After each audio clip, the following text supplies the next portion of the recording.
What it do, everybody? It is I, your gracious host, King Crowder, back again with another edition of Live on Sunday, man. First thing we got to do, we got to tap in and let everybody know, man, enjoy your week. Hopefully y'all had a good week. Me and my dog Mike been whipping and getting everything right, cooking behind the scene, everything. Oh, my boy Mike getting the snacks if you can't see on camera. Snacking away. Ain't nothing wrong with it, G. You good. Hey, man. How was your week, family? Talk to your people, man. Talk to them. First of all, what's up, everybody? I hope y'all doing well. It's your boy Mikey McCall, a.k.a. Where McCall at. I'm doing good. Hey, Doing look. good. Okay. If y'all want to support the community, your local Girl Scout is out. Oh, they out in these streets now, Mike. Is that what you telling me? And they got that fire. Mike said the Girl Scouts are out. If you got the local ones, any of them in your chapter, we do support the local Girl Scout communities and who they are, man. Make sure you shout out to them. Girl Scouts have been out in these streets for years, man. How your week been, family? Talk to me. What's been new? Everything good since last week? Go ahead. Everything good, baby. Just long, bro. Been working 12s all week. Okay, good, man. My boy Mike is staying consistent. Same here, man. Mike, you know, I had a little lasting cold. I don't know what's going on with your boy Mike, man. It's been scary. You might need to get checked out, bro, because they say it's this little virus going on. Bro, back, Mike, man. You know what somebody else said? I mean, I know we got to use the code words and the lingo, but whoever got the jab 5 years ago been having it, Mike. Yes. So I was like, man, I did get a partial jab. Remember, we went to LA, we had to do the partial, boy. So, Mike, I'm over here thinking, like, man, is it coming back up? And I don't know, Mike, or something. Hey, bro. Hey, yeah, when we did go to LA a few years ago, we both had to get the partial. I remember that. Man, dog. And look, hey, because ain't nobody else getting sick but me. Mike, I'm the only one that's coughing. Me too, though, dog. Like, I'm talking about, it was this little virus going around town, bro. It was like, it's like very COVID-esque. I ain't gonna try to scare nobody, but COVID-esque, hard to breathe, coughing up a storm, a little fever if you had it, and you know what I'm saying? And the doctors don't know what it is. No, same, man, same. I've been definitely coughing more than them, bro. Like I said, it's been about 3 weeks, Mike. I had a recurring cough that's been constant. And I ain't never had nothing like that. So I thought it was upper respiratory. It might be RSV. Have you got checked for RSV? Hey, that's the thing I'm gonna have to do this week, Mike, because I got that, man. Hey, your boy got selected for jury duty. Oh my God. Dog, I know it's been a lot going on. Work still working. We doing good. We started the house search in Houston, Mike. I don't know if I told you that. Hey. So we down there, look, house search in different environments. Anywhere. Hey, make sure you're in the suburbs, baby. Oh, look, I don't know. You know, I gotta be near the ninjas, Mike. I don't know. You know, in case I gotta call a player. You hear me? Hey, the one thing about the ninjas, they will travel. So, they will travel at all, as long as the price is right. But right. No, but besides that, Mike been good, man. Had the little call. Went by the store today, Mike. Got to get some. I think I told you about. I'd like to let a lot of people know, man. I'm gonna really start an interview series focused on Black men, Mike, and the growthhood of it since April. So I went out there and looked at a streaming camera today, Mike. First time went to the store. Look, y'all may not notice the little upgrades me and Mike doing subtly, but it's little investments. We got Mike cooking up. We're gonna have this whole thing revamped. So everything you see coming, y'all, is coming slowly, but definitely just got to do a lot of stuff, Mike. Got the first booking. We got a whole lot of chopping up. But more than that, Mike. How was the man event, bro? Oh, good. Man, look, Mike. The word is strong, Mike. I'm telling you, man, we don't have the best online presence, Mike. But anytime, Mike, all I gotta do is post a location where I'm gonna be. And they pull up. They pull up, Mike. That's even better than the online presence. Yeah, bro. You got an in the face interaction presence. That's very good. And I've learned, Mike, like most guys tell me, and it's real, Mike. We do everybody else spends $1 million online. Like us, Mike, we ain't best at promotion and all that. When you come here in person, are you getting something from it? Are you learning? Are you gaining something? So, man, we respond to that like, bro, we pull up, Mike, it's fun. We talking it up. We chopping it up. Ain't no bill. We got to look at who ordered this, who paid. You know what I'm saying, Mike? It's like genuine. So people respond to that, man. In this world where everybody just wants you to pay for something, if you know how to do a little something, Mike, you going to win. So It's just been good, Mike. So, like I said, this is just a pop up this Saturday, Mike. We just popped up at the fight. Had 8 dudes popped up on. Hey, look! Shout out to our barbers keeping us. They got us right. You know, we usually don't be good at the same time. Shout out to him, Mike. Mike, fresh as hair, water fans, White. Did you watch the fight, Mike? By the way, man, I ain't get a chance to watch the fight, dog. But I heard your boy. I see. Hey, look, I did my homework. I caught the highlights, and our boy Tank had to take a knee, bro. I heard Mr. Roach was putting belt to hind pots, and I got you, baby. Pay attention. Here you.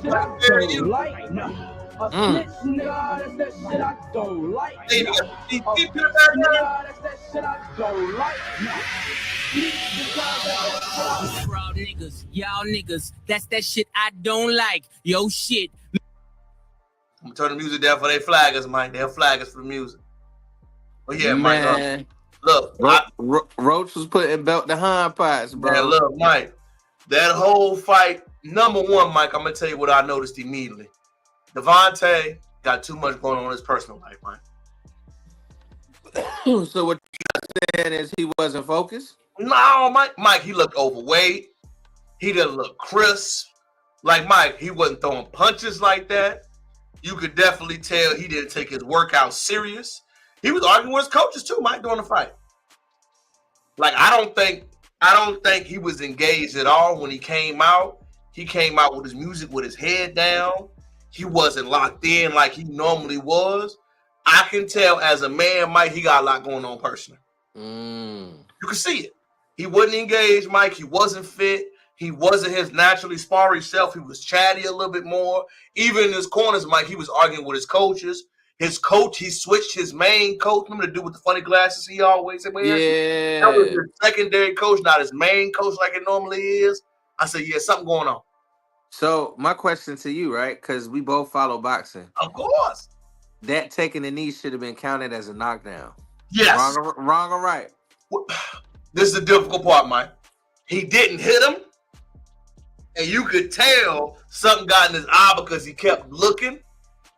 But at the same time, bro, you hit the canvas. You hit the canvas. You hit the canvas.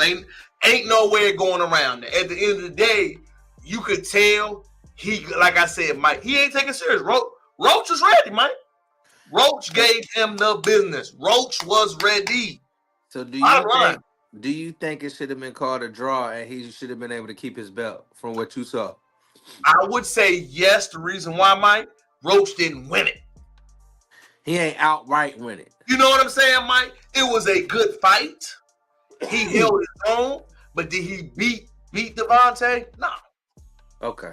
So it was like, to me, that was the perfect call. And see, from the highlight reel that I seen, I can agree with what you said. I just feel like if your knee touched that canvas, no matter what, bro, it's a knockdown. No, I ain't disagreeing with you.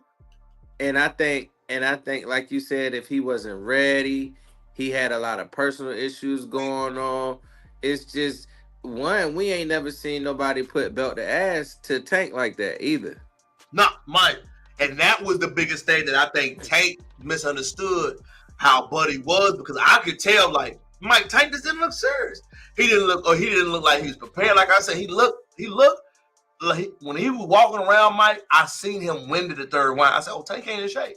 He was winded, Mike. He really was. Like, he might not have took this as serious as he should have. But I would say this, bro. No matter if you think you can beat somebody or not, you got to take every opponent as serious as the last, because every dog has their day, and you might get knocked the fuck out. Like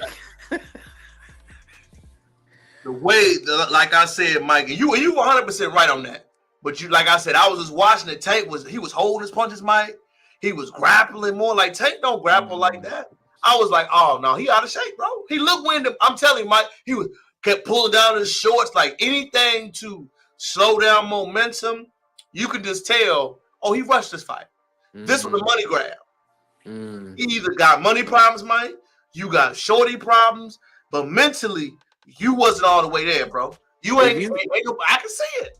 If you rushing a fight like that, 9 times out of 10, money problems. And 9 Mike, times out of 10. And Mike, I'm gonna tell you something else that let me know. Towards the end of the fight, you put your jacket on, You put your hat on. It was like, oh, he got something going. Like he ain't even really be at the end talking. He was kind of rushing. You know what I'm saying? Like it just felt rushed. It was like Tank got something going on. He ain't walked back with his entourage. He walked back by himself. He was like, ready to go. Yes, Mike. I'm telling you, it was in the Barclays Center. It was Vegas. It was like everything was just not right. You know what I'm saying, Mike? It was like if you would have did it, you could have done it Baltimore. If that's the case, you should have did it at Madison Square. It's a better fight venue. Mike, like you said, it was just so many things made me be like, yes, is the old something we don't know, Mike? He just got out of jail not too long ago, Mike. True. He just got out what we did like almost a year ago. He did a little time. He did a little time. Is that messing with him? But he just had a fight before this though. Right, but that was fresh out the feds. Were you in shape? Were you eating right? Oh, man, all you been doing is working out. You gotta remember that when you fresh out the feds, you got them fed muscles. Yeah. Hey, you meet a guy a year and a half out, he got out of the prison, Mike. Is he in shape like that? Nah. Is he doing the push-ups every day, Mike?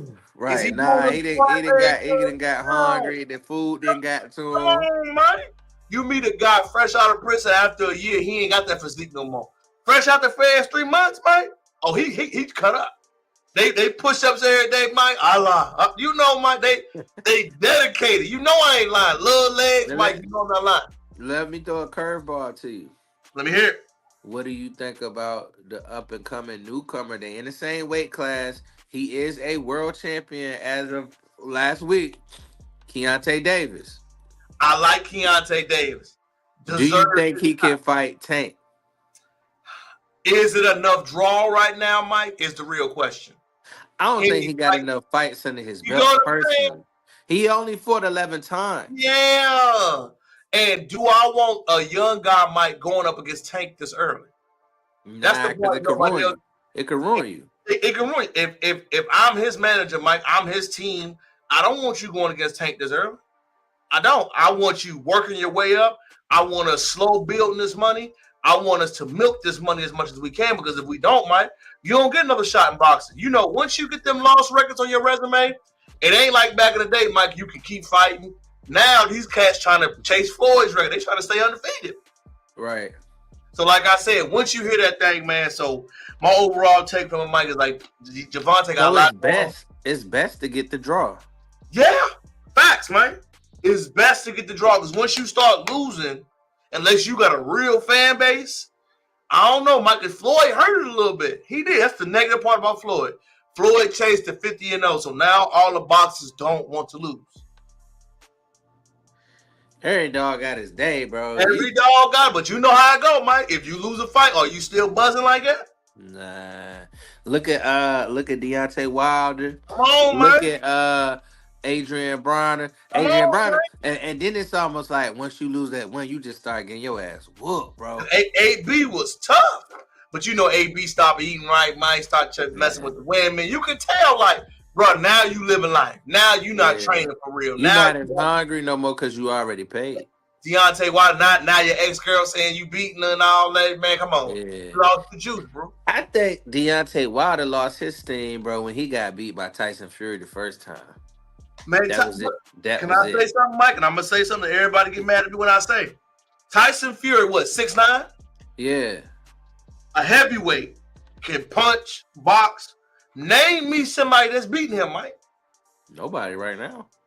Mike, historically. Nobody. Ali 6'1". He beating somebody 6'9", 300. Hey, bro. Hey, look. And then what made it so bad is they fought twice. Mike, Tyson Fury 6'9". Mike Tyson went 5'8". Is he beating Fury? No. So, like I said, Wilder lost to a super bigger guy. So it wasn't a bad loss, like you said. He was bigger physically, and his wingspan was longer, bro. Mike, and he could. Yeah, he could throw them things. Mike, you know what I'm saying? He parrying. He ain't just slugging. He uppercut, come underneath. He was sweet with it. Mm-hmm. I would say, Mike, before he went off the deep end, he probably could have been the greatest heavyweight ever. Mike, he the same height as LeBron James. Think about that. 6'9". Cause anybody beat no dude 6'9", 3 something. Nah. And can fight. You got to shoot. Tyson Fury, hey, he could throw them things for sure. To throw him, Mike. And the reason why we bring all this up, Mike, is we're going through points in history, Mike. Let me let you in that before we go into our next show. My bad, Mike. What's your synopsis on the state of boxing and where everything going right now? I think if he want to keep his record and he want to keep following the Floyd train, because Floyd is his mentor. So if he want to keep following the Floyd train, I personally think he need to get more serious. He need to be the hungry person that he was before, because no matter who you fight, no matter what you're doing, as soon as you take that L, that's it. So you young, what is he, 30 something? 30 something, Mike. Try to ride it into as much as you can. Because once you take that L, that's it.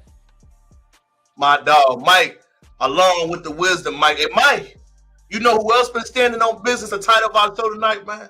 Donald Your Trump. boy 47, man.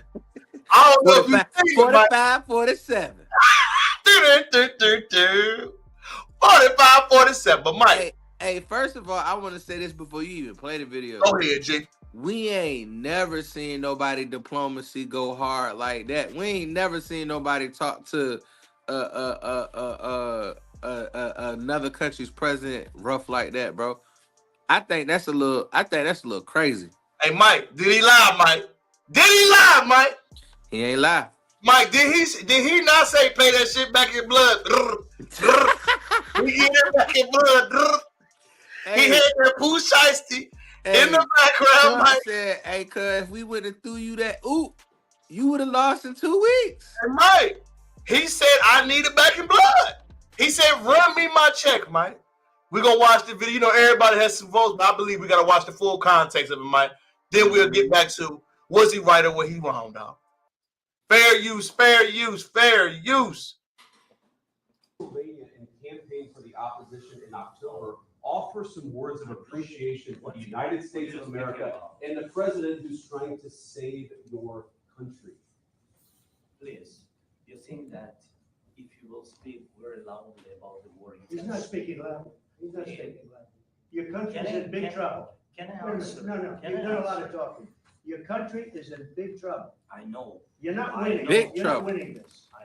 You have a damn good chance of coming out okay because of us. Mr. President, we are staying in our country, staying strong from the very beginning of the war. We've been alone, and we are thankful. I said thanks You haven't in been this alone. cabinet, You and not haven't been only alone. in this We cabinet. gave you, through I this said stupid thank you. president, $350 billion.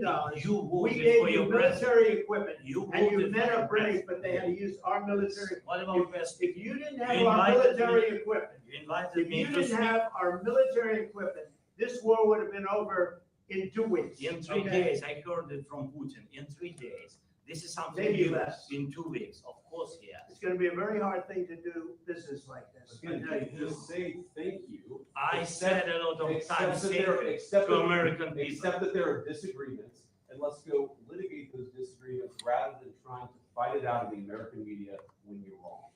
We know that you're wrong. But you see, I think it's good for the American people to see what's going I on. understand, sir. I think it's I very understand. important. That's why I kept this story so long. You have to be thankful. You don't have the I'm cards. thankful. You're buried there, your people are I can dying, tell you you're again, running I- low on soldiers. Don't- Listen, don't- you're please, running Mr. low President. on soldiers. It would be a damn good thing. Mr. Then you tell us, I don't want a ceasefire. I don't want a ceasefire. I want to go and I want this. Look, if you could get a ceasefire right now, I tell you, you take it. So the bullets stop flying and your men stop Of course, getting of killed. course, we want to stop the war. But you're saying you don't want a But I ceasefire? said to you, I want a with ceasefire guarantees. because you get a ceasefire faster than an agreement. Ask our people about ceasefire, what they think. That wasn't Doesn't with matter for me. you what. That what wasn't they with me. think. It That was wasn't with you. a guy named Biden who was not a smart person. That was with your Obama. president. It was your president. Excuse me, that was with Obama, who gave you sheets, and I gave you javelins. Yes. I gave you the javelins to take out all those things. Obama gave you sheets. In fact, the statement is, Obama gave sheets and Trump gave javelins. You gotta be more thankful, because let me tell you, you don't have the cards. With us, you have the cards, but without us, you don't have any cards. One more question to Mr. Mike, your instant reaction, big dog. Your instant reaction to hear 45, 47 staying on business. Dog, First of all, we ain't never seen a meeting like that televised. We see the pomp and circumstance of the meeting. We see them shaking hands by the flags. You know what I'm saying? We ain't never seen that, bro. Secondly, we ain't never seen the vice president go hard like that or jump in. I ain't gonna lie, it was kind of niggerish to me. I'm just saying, but I mean, Mike, was he lying, Mike? he won't He lie stayed though, on bro. business, Mike. This I was really about to say that, like, everything that he said was true. We gave you $350 billion to fight this war. We gave you equipment, military forces. We gave you everything. He won't lie. And then when he said, "Yeah, you got to pay that back," and you need to be a little more. Trump say you need to be a little more thankful, dog. You need to bow down, cuz. I ain't trying to help you fight this war no more. You need to go ahead and let him know you ain't trying to fight this no more, dog. Woo, we ain't never seen nothing like that. Hey, Mike, what I got from it, well, let me stop trolling, is you right, Mike. Trump is definitely 45, 47. But we knew what he was, Mike. We can't get mad. Look, I'm gonna tell you in black terms what happened. Y'all ready? The UK's president brought his own dice to the dice game. Trump said, "No, you can't shoot your mother dice. You gotta shoot the dice we got going on." Trump almost pulled out the strap, but it did go down like that. Bro, I just wished, but he gonna do it his way, right? That's what they gonna say, right? He did it his way. It's a way to do things, bro, and I just don't know if you could be talking to other people, country leaders like that, dog. Like, he already did. What you mean? Can he? Like, he stood on business and said, "Hey, look, that $350 billion, you need to run it up. You need to figure it out." I need that. I need it by Monday, 50 cent style. I need you to start paying it back, cuz. It was not a grant. Biden didn't know what he was doing. And I hate to say it, Mike. What was Biden doing to give him $350 billion, Mike? Bro, first of all, what could we have done? What could we have done with $350 billion here in our own home country? Mike, what could you have done with $350,000, Mike? If you would have gave every U.S. citizen that, Mike. Bro, all I'm saying is this: it take less than that to end hunger in the United States. Yeah, Mike. What about investing in your people? It take less than that. It take less than that. It take less than that to build every homeless person a tiny home. It take less than that to restructure education and it take less than that to give every black person in America 40 acres and a mule. That was our 40 acres right there. And a mule. I ain't disagreeing with you, fam. I just think, again, Mike, we ain't standing up for Buddy High. He's standing on business. But the one thing I keep saying is that he the only one that sound like putting America on. What's up? Who agreed to that, Mike? Yeah, he was like, "Hey, dog, we gave you $350 billion and equipment, bro." And you in here talking about, "Oh, Mr. President." He's like, "Bruh, nah." Ain't no Mr. President.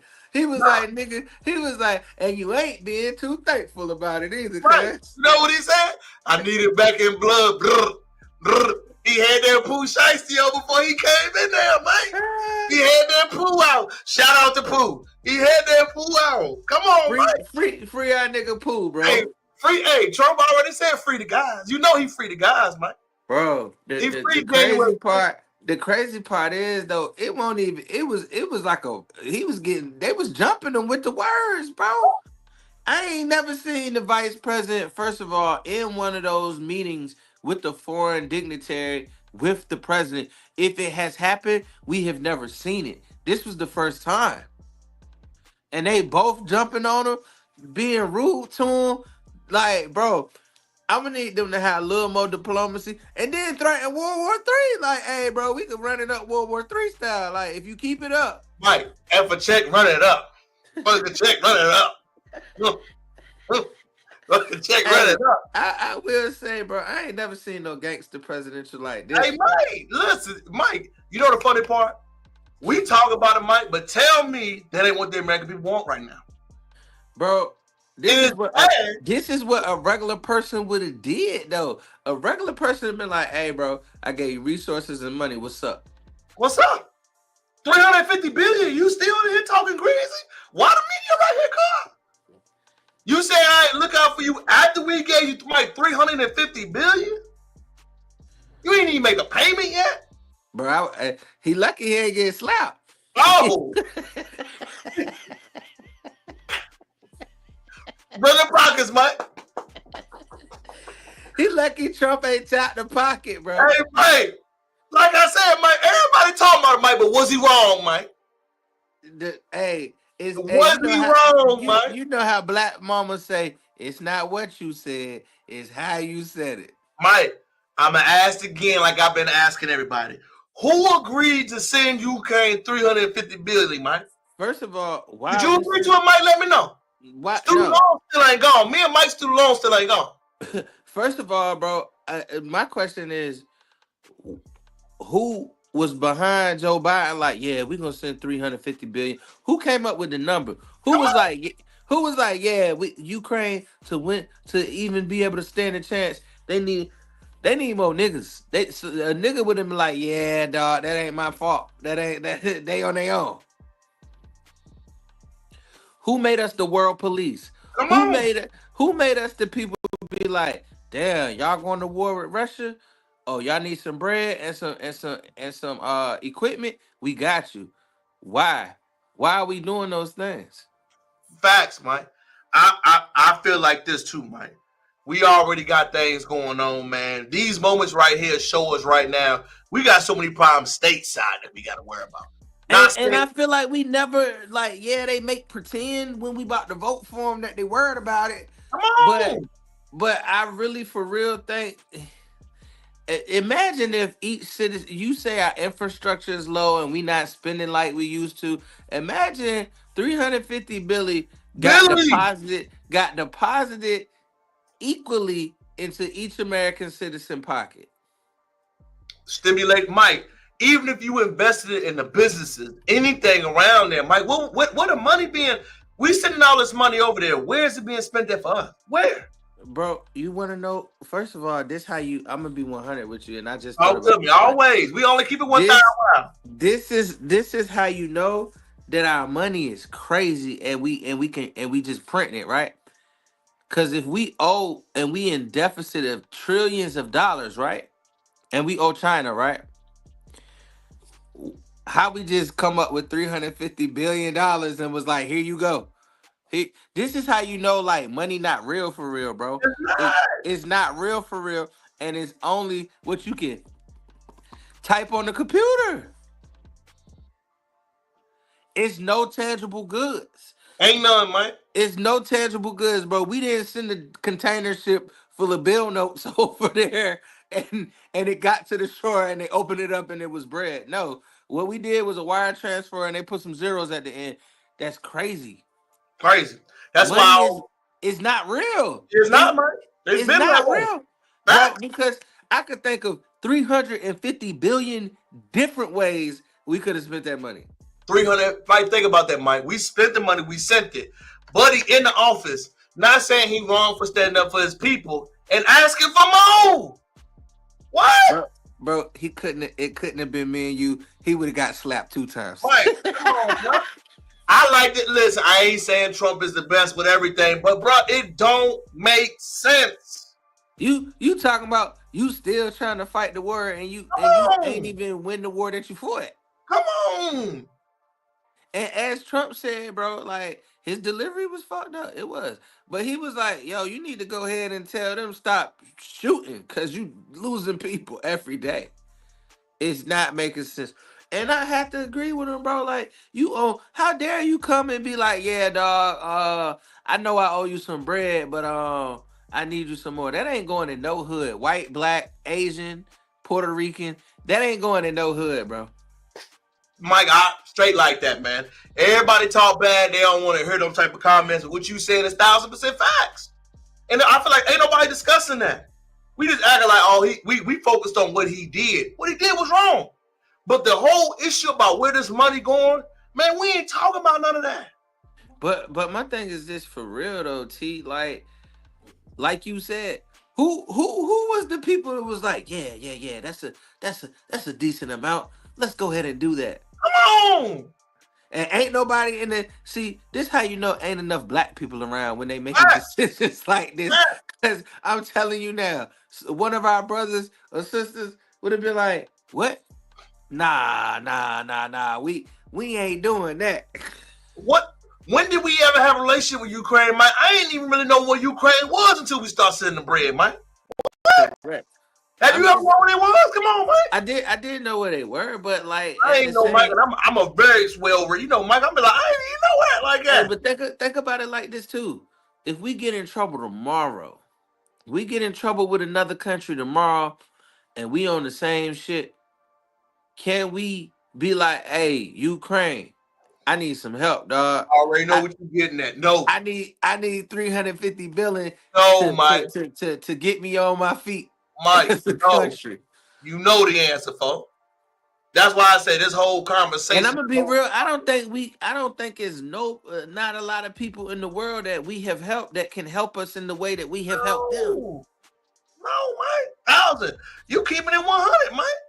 But You keeping it 100. why? But my question to you is this, Terrell: who made us the world's police? Who made us the world's big brother? Who made us forget about everything that we got going on? Like, bro, it's one thing to be philanthropic and humanitarian, but at what cost? Sometimes we got to be like, nah, dog, can't help you, and face the consequences of not helping. I'm gonna go somewhere else with it, Mike. Before we keep going, we cooking on that subject, man. Shout out, comment, like, share, subscribe, Mike. I get your other subject. I don't know if you've seen Trump making the United States official language as English. Love this. Wow. Let me tell you guys why. Okay. I also hope that in this executive order, he also makes companies stop requiring people to be bilingual, specifically Spanish, in order to be hired by their company. This is a bigger issue that I see at play here, and I think that it's unfair and I don't like it. There are so many jobs that I was not able to qualify for based on me not being bilingual alone. Met all the other requirements, but because I'm not bilingual, facts. I couldn't apply. Okay, so that's one thing that I dislike. The second thing is, let me tell you, I was working for a company, a healthcare company, won't say the name. At this company, we outsourced a language line for people who didn't speak English, right? So it was not a requirement to be bilingual in order to get hired for this company. Now, if you did speak Spanish, they did give you, I think a extra quarter or something like that, but for the most part, it was not a requirement to get hired because they outsourced the language line that spoke different languages from, Mandarin, Spanish, whatever, you name it. It was on that language line, right? So I remember so many Hispanic people calling in to this company that I was working for and refusing to speak English, even though they knew how to. Okay, let me see this one guy, he tripped me out. So of course, when they call in and they choose Spanish, right? And I pick up, I had this one guy tell me, why do you guys ask if we want Spanish, but then you have somebody who speaks English pick up? Like flexing their authority, right? Mad that why are you picking up? I asked for somebody Spanish speaking, so why are you picking up? And complaining about it to me in proper English, speaking just like me, mad, right? So then, of course, I'll offer them the language line because that's an option. Can't tell you how many people get upset because they don't want someone to translate for them, right? They don't want to speak with me and have to have a third party translate. They want to speak directly to the person. Now, for people who do not speak English at all, can't comprehend it, can't speak it, absolutely understand, right? Normally, those people don't have a problem with the language line. It's the ones who absolutely know how to speak and comprehend it, and they mad, which is mind-boggling to me. I don't understand why, as an American citizen, you are requiring me to learn a language that is not the official language of the United States because these people came over here. So now in order for me to get that job, I have to speak Spanish, or Spanish speakers get paid more because they know how to speak a different language than I do. Why not make the people who are coming over here speak the language that's already here? Why are you forcing the American citizens to speak the language because there's a lot of them that are coming here? Why are you forcing American citizens to learn an outside language and then penalizing them if they don't know that language? And again, this is not a slight on the Hispanic community, but I do believe that it's unfair. In no other country right? If you went to Mexico or Guatemala and their language is Spanish, they're not going to force you to speak English. You're going to have to learn whatever the language is of that land. Loved it. 100% facts. I couldn't have said it better myself.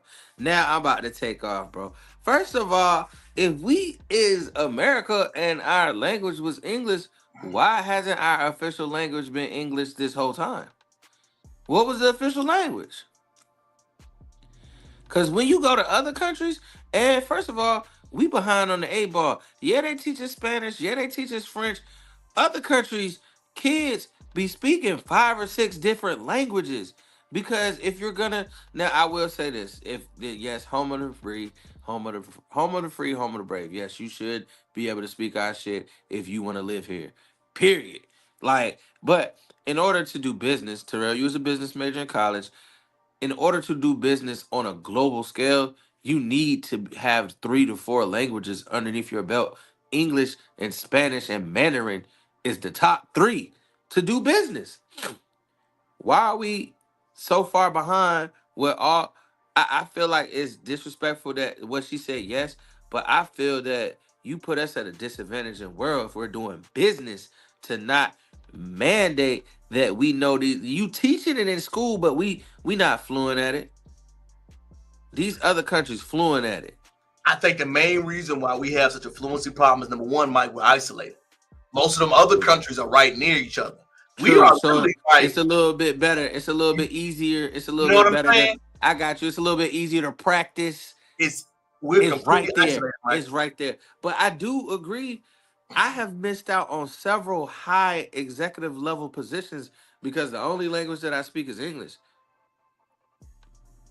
Mm. Home of the free, land of the brave, dog. I think the one biggest thing that she hit on that I never thought about, Mike, was that we can be understanding in ways, and she brings up a good point. But at a certain time, you have to assimilate no matter what. You can empathize but not sympathize, bro. Right. I never thought about it that way until she said it, but she was saying, hey, now it's getting to the point that if you don't do something, you get penalized than the other way around. Yeah. And it won't be the other way around. And I'm gonna be real with you. I have to assimilate, and I get penalized if I don't do it, which makes sense. Yeah, and I do feel that America is a little bit too accommodating at times. No, we are 100%. And I'm gonna say it in multiple factions, right? You cannot go to another country any type of way and live there, dog. This the only country that you can go to, have a kid at, and the kid be a citizen. This the only country that you can go to and sneak and live in this motherfucker. Bro, other countries is not playing that. Period. Other countries is not on come on over. You gotta jump through hoops and have your credentials correct in other countries. You can't just this the only country I know that you could get a crib like and not have the credentials to get the crib. You can't go to you can't go to some of these Hispanic speaking countries. You can't go to these Asian countries and set up shop so easily. Not At facts, all. And no, and you taking off. I know you cooking. and I don't think that is like I don't. In some parts of doing that, I don't think it's racist or fucked up. Like because I think it's just really giving your natural born citizens the opportunity to shine. And like I said, I can't go to China right now and buy shit. Why can't somebody from anywhere else come to America and do anything that they want? That's because America's a greedy slut. And she do anything for the dollar. And we can't continue to be like that. It's a detriment. But back to the topic at hand, I really feel like we should make people try harder to understand our language. Well, I think it's in stone now, Mike. That wave of we gonna assimilate at the federal level mean now they're gonna be stripping some of those classes, some of those works. So it's gonna be in hyperdrive now. And I will say this, knowing other people from different countries and stuff, they have said that the English language, because our rules and stuff like conjugating verbs and stuff like that is so different, that English is such a hard language to understand from a literacy point of view. And I get that. But at the same time, bro, you can't go to China and be like, hey, speak English, motherfucker. They're gonna be like, no, motherfucker, speak Chinese, speak Mandarin, speak this dialect. We just can't be so accommodating, bro. And I feel like once we stop being so accommodating, we can level up and match up to some of these places. I think the word you hit was the most important, Mike, accommodating. It was a wave where we were being over accommodating. Now the pendulum is going to overswing and overcorrect itself. Correct. Now it's going to be harsh because if you don't know, people are going to be rude now. I hope everybody that saw that knows if you don't assimilate and learn the language of English, people are going to be not as understanding anymore.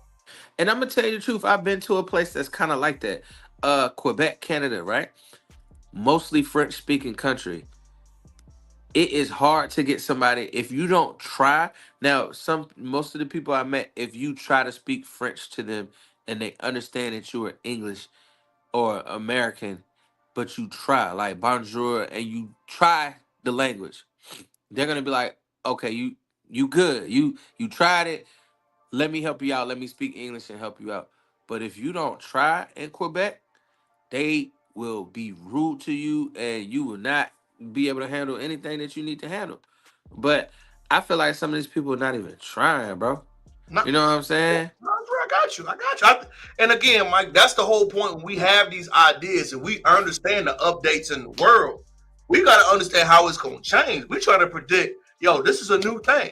That means laws, legislation, classroom, Mike, dealing with people is changing. This is the first time of our lifetime, Mike, we've actually seen a hard nose. Nah, this is where it's going to be now. Yeah. So moving forward, there is no more accommodating. Moving forward, there is going to be a new way of doing things, which is good for it. We need the structure. We need that type of things to happen. So I'm excited for it, man. Like I said, we just need it in real time, Mike. And you'll wrap up on our boy Trump Easy, Mike. Me. What else did you want to chop it up for before we go on to the next statement? Because man, all day. I just feel like, bro, if he wouldn't be so harsh with it, it would be more palatable. Like, cause think about it, bro. It's not it's not what he doing. Like I'm not a Trump supporter at all, but I'm agreeing with this stuff. Like, you know what, dog? Yeah, that makes sense. Like, yeah, but your delivery, dog, somebody gonna shoot us, dog. Like, you know what I'm saying? I get it, Mike. I get it. And I don't think you're wrong, Mike. Like I said, I think something else that I didn't think was wrong this week, Mike. I love our people, Mike. I do. And I love when we try to put stuff together and make change and inspire. Man, you talking about don't spend $1 on the 28th? I saw a young lady that said something so real, Mike. And all that bring the content to us. And fair use, Mike. People, Black Americans, if y'all care so much about diversity and inclusion, let me know when y'all ready to boycott the corner stores and the beauty supply stores and the curry outs. Let me know, because those affect us more directly than what y'all talking about. 100%. Okay, we didn't benefit from DEI. That don't have shit to do with us. Okay, so let me know when y'all really ready to boycott the shit that matters, the shit that's taking over our communities, have been taking over our communities, the liquor stores. You know what I'm saying? The shit that's ran right down the street by somebody who don't even look like you. Correct. In our community. Over your shoulder when you go in there. By people who accuse you of stealing sometimes. Let me know when y'all ready to boycott shit that matter. Not Target. Target that then gave opportunities to Black creators. There are Black creators who have their products in Target. Why the fuck are we trying to boycott Target? 100%. What are y'all doing? You know what I'm saying? We need to start with the shit in our own communities that affect us. How about we boycott some of these churches that take people money and don't do shit for the community? Let me know when y'all really ready to boycott the shit that matters. Other than that, I got shit to give from Target. You know what I'm saying? I'm about to go shop right now. That's 100% factual, bro, because we have these institutions that you got to think about it, bro. I ain't never seen no hair store ran by the Blacks. It's the Asians. Bro, think about it. The Subway. Subway is ran by the Indians, bro. Like, it be like 20 Subways and you don't see the the hair stores, like she's saying, they ran the liquor stores, the corner stores.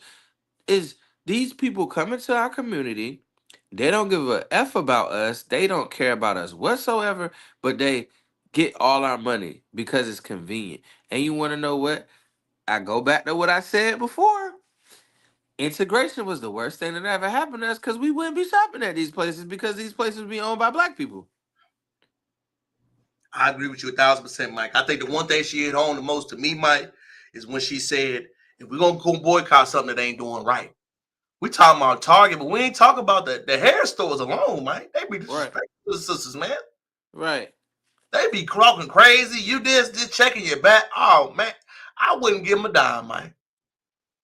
I don't normally I don't shop at them anyway, but it's like I couldn't even imagine being disrespected like that. Then I come back like ain't nothing wrong. But it's deeper than what we think too. Let me hear it. You need to go to your law making individuals, because who is giving all these business loans to people that don't look like us, to the people that You going deep. who is giving the money to the people that's opening these places up? It's real. Why they getting? I feel like the money should not be given out to these people like that. Why is the Asian people getting money to open up shop in my community? Why is the Arab people, the Middle Eastern people, the Indian people getting all this money to develop a business and steal from my community? Why is not the black man? Why can't I go to the bank and say, hey, I would like to open up a hair store and have the resources? And I'm gonna tell you why. These foreign people come and they allowed to have a business that's, I forget what it is, but the taxes are different. It's maybe slightly tax free, and they're allowed to operate for 10 years under this business. And I'm gonna tell you how you see it, right? My family used to go to this one Chinese restaurant every time we ate Chinese. He had it open for 10 years. Soon as that 10 years hit, the taxes is different. The and I'm gonna tell you what happened. Changed the name of the Chinese restaurant. His brother and his sister came over here, ran the Chinese restaurant. Same food, same nigga in the back cooking. Changed the name, flipped it. Now 10 more years they got another family in. You get what I'm saying?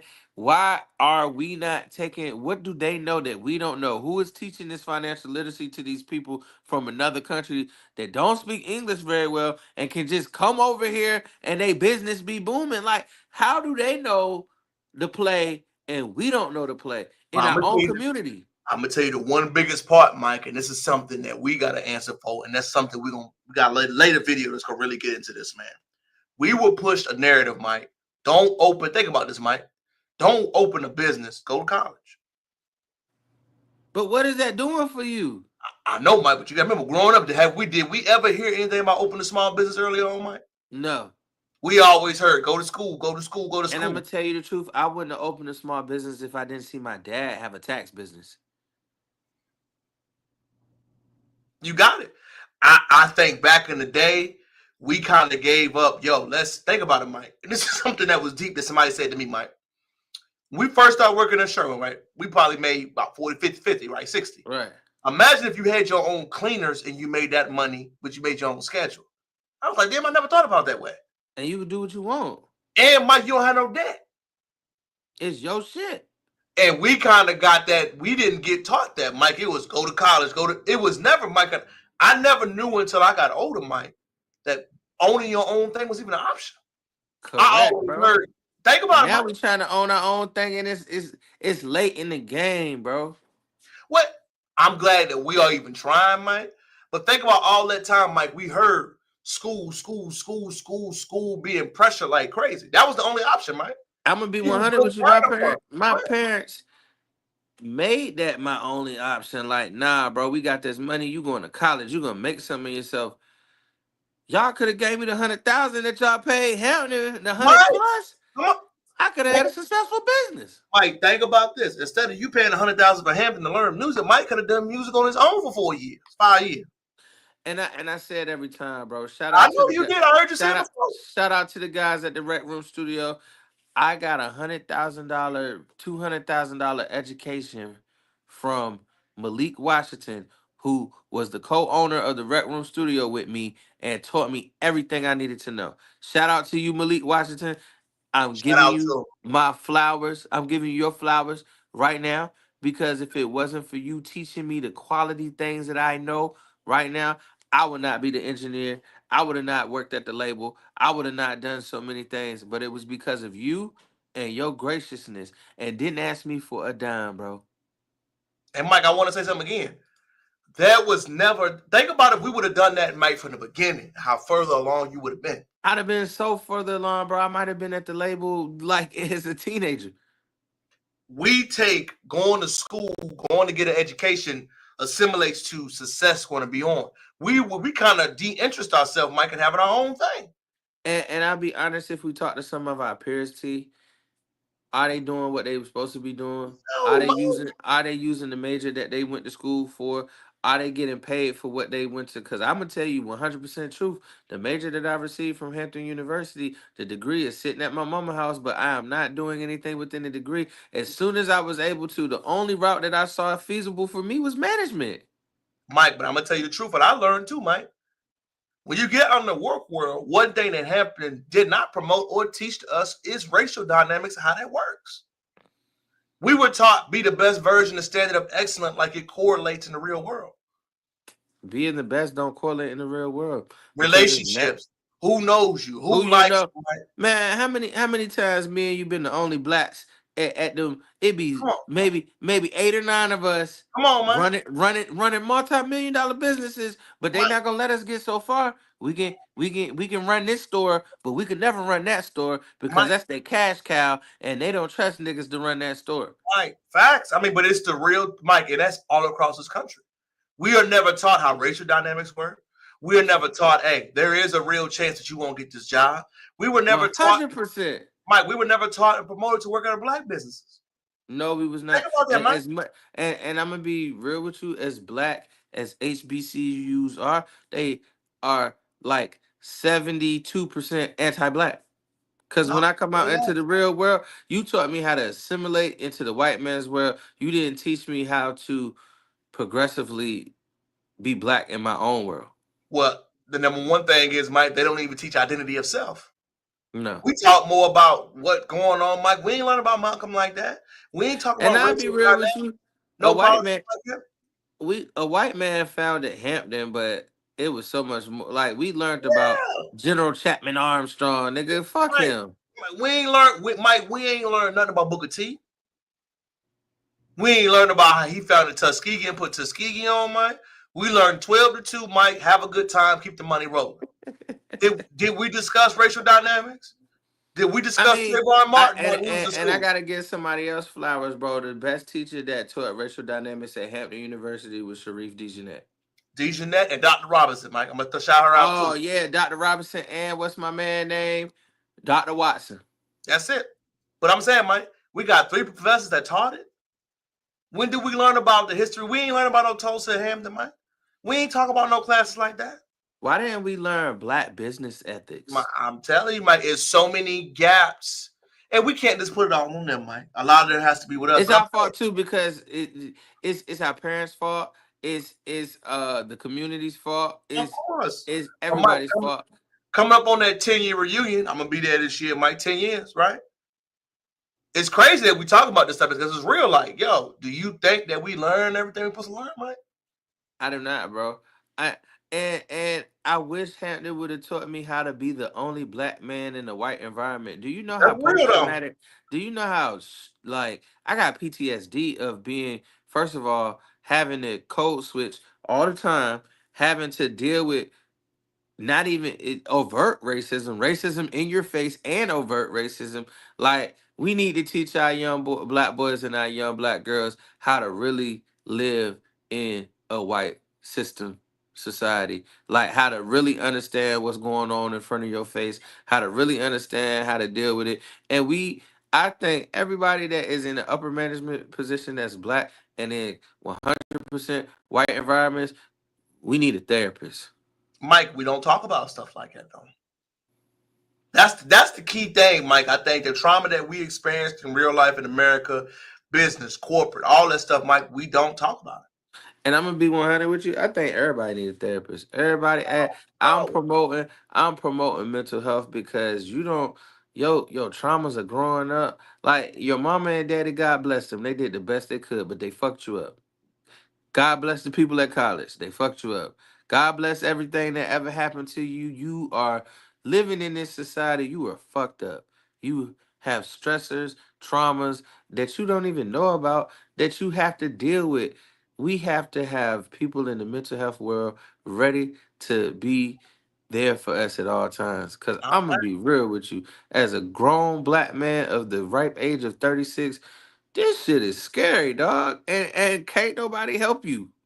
And the real talk, Mike, speaking on that, the reason why it's such a deep thing, man, we know we love our boy Dante, Mike. I'm going to let you chime in on something because we got effects from movements and stuff right now that we don't talk about. Fair use. Hold on, Mike, my bad. In club culture, like, hold on. We got a lot of work to do. And what we lost in 40 years, and niggas want to talk about who the real Jews. I don't give a fuck. I don't give a fuck about who the real Jews is, nigga. I don't give a fuck. I don't give a fuck about the Grand Canyon and how to walk to Africa.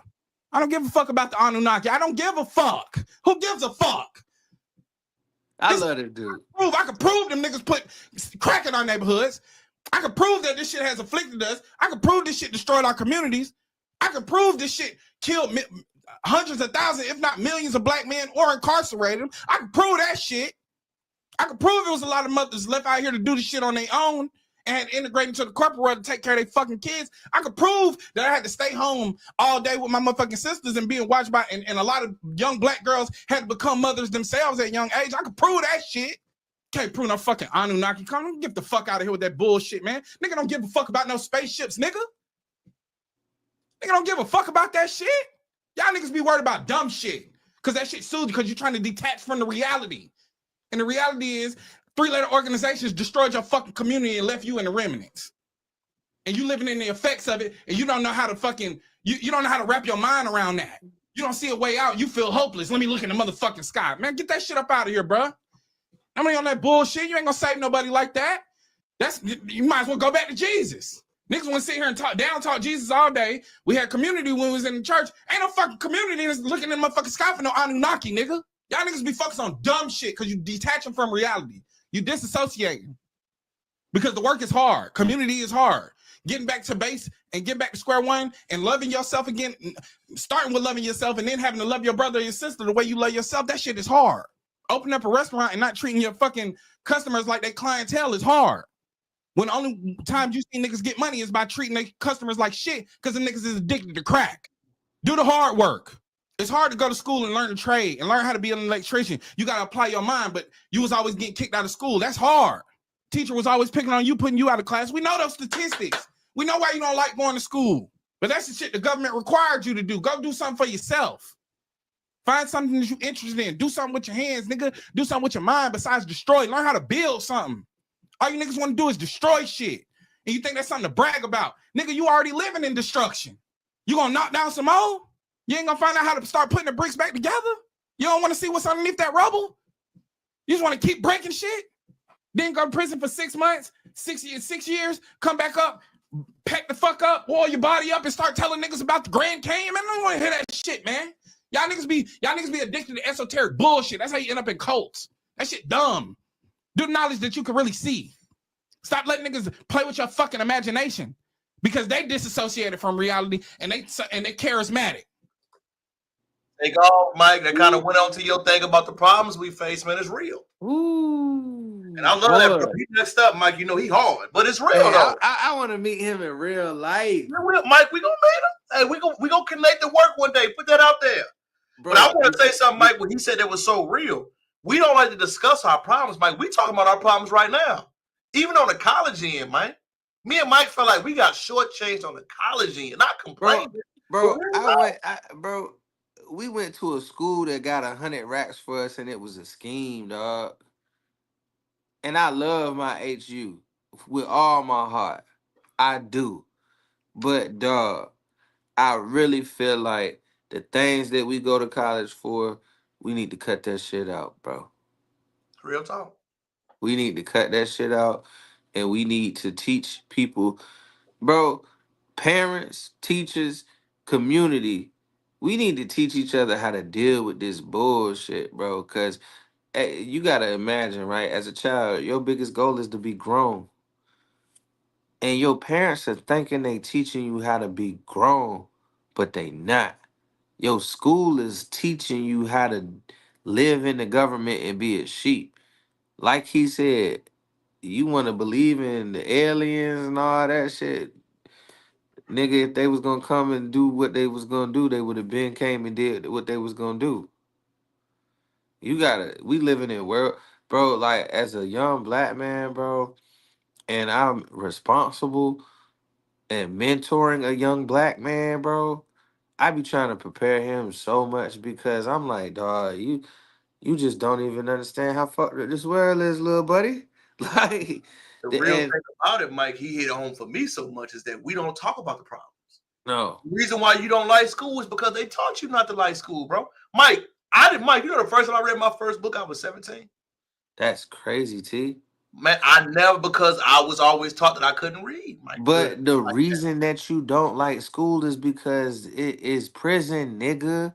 It but Mike, is the same thing. Mike, I go deep with. I tell you all the time. I read my first book at 17, and since then, Mike, I've probably read thousands since then.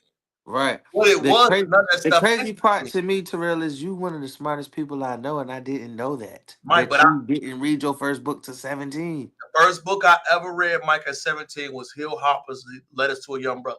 First time I read anything on my own, Mike. And I had Without somebody telling you to read it. And when Mr. Harris gave me that book and said, Terrell, there's so much other information you can learn, it was somebody reading like me, Mike, talking like me in the way I understood. My curiosity spiked. The second book I read was the autobiography of Malcolm X. Mm-hmm. After that, Mike, I was out of it. Mike, I've never gotten recommendations. I've never joined a club. I've done it all independently. And what I learned through that independent process was, we read stuff that does not interest us. Because we have to. Yes, but I mean, as a man, boy, I learned it, Mike, like, the boys don't like it. It's not good. Who cares about Odysseus and all that crap, Mike? Who cares about that? No. Let us learn about our icons, our league. Let us learn about how Mike got his studio time. That would be more influential. My thing is this, right? Mm-hmm. Everything that they teach us is what? Like, it, bro, all the years that we've been in school, from kindergarten to college, what was it for? To assimilate you to the system. That's the only thing that is for. Okay, man, you cooking. Why did the lunchroom look like that? Why the school buses and the jail buses look the same? Why the lunchroom in the prison look the same as the lunchroom in the schoolyard? Why do we sit in rows in the school? Because we sit in rows in prison, nigga. Like, this shit is so crazy to me because the prison system is a real thing, bro.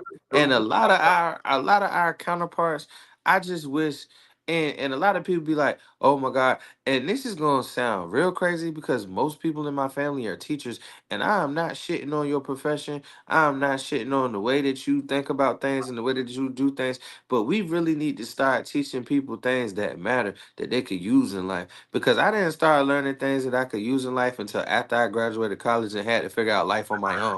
Wow, Mike. Well, I mean, it's not that you shitting on them, Mike. It's the truth. Right now, it worked 20 years ago, Mike. Right now, we got to understand, Mike, the integration, we got to be for real. The civil rights movement was about an integration of economics that did not happen. Correct. We did everything but integrate the money the way it was supposed to be. That was number one. We integrated that, like you said, we integrated everything else. But the money, schools, Mike. Everything. Places, bro, I'm going to be real with you. Matters. I'm going to be real with you. We are in the situation as a people that we are because we integrated, bro. And you know I say this every time. You do. You know I say this every time. We want to be so keeping up with the Joneses, bro. When we had Black Wall Street, killing it. When we had our own black everything, killing it. It was our people are so creative. We have built America. We have invented everything that we use to this day. Most of these inventions are of us. And they just found a way to monetize it and charge you for it. That's all. But imagine if we didn't have to go to a white institution ever. Imagine if we dealt with our own crime, dealt with our own everything. Imagine that. Imagine separate but equal for real. Like, okay, you gave us this bus. We're gonna fix this bus, and this bus gonna be better than your bus. Okay, you gave us this water fountain. We're gonna fix the plumbing on this water fountain because we know that you put mercury in our water and you fucking us up. And it's but bro, I really think keeping up with the Joneses and we shall overcome and we want to be a part, that shit fucked us up so bad because it took a little piece of us away. We That's don't have our own. We don't have our own self identity.